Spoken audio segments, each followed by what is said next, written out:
This is Clayton Benali, the drummer from Blackfire. Ja też Clay Benali and shit, to the Shabashish Chino, Naked and National. Just as you day not shot, Confana Shahuan.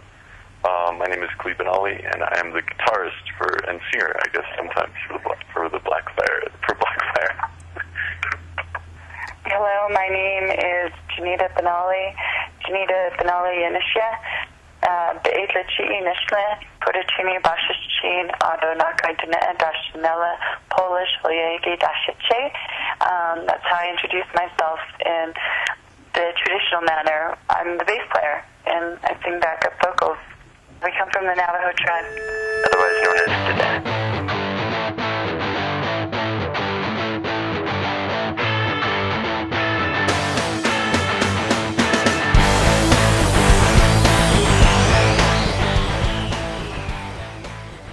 Why don't we start off with the album? First of all, why Silence is a Weapon? How did you guys decide upon that name for the album?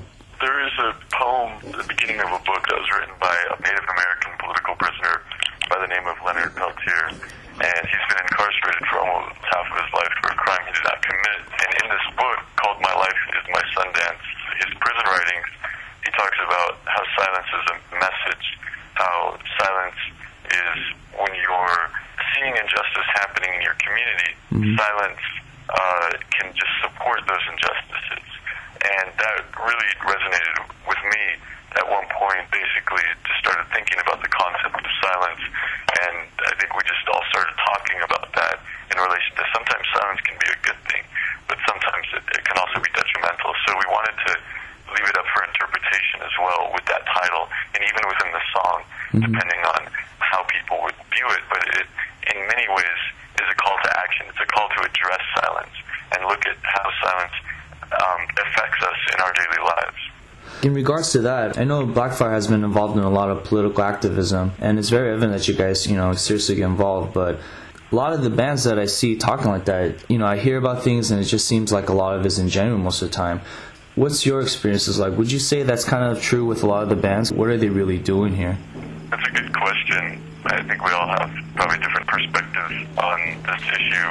For me personally, we come from an area known as Black Mesa on the Navajo Nation. We grew up with our environment being destroyed by coal mining companies called Peabody Coal Company, and our families facing relocation because of the coal mining efforts, and many of our relatives being relocated, some of them resisting, taking a stand. So we grew up going to protests, going to meetings, and just seeing how the media would not cover the issue or was very biased against our community.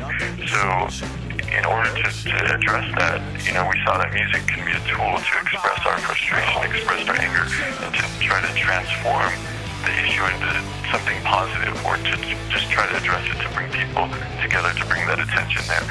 When we are engaged in our communities, we're engaged not because it's the popular thing to do or a convenient thing to do.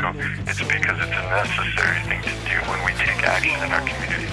It's out of necessity because we're struggling for cultural survival today as indigenous people. A lot of people think that Native Americans have casinos and they have health care and they're fine.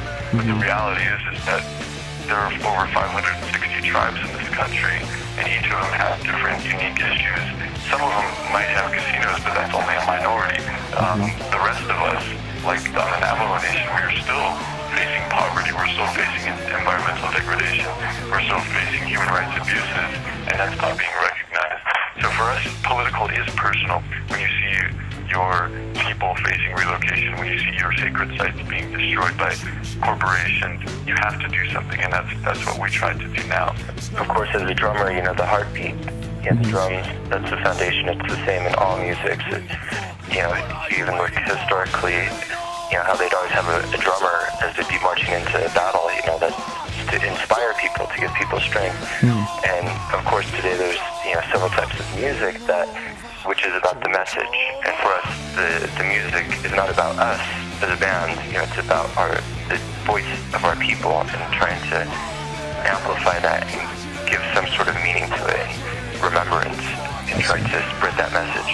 And as far as how other bands decide to take action or not, I think that we need to have more critical analysis in the music scene music communities. I don't want to call them industries right now because a lot of folks are just marketing a message or marketing a movement.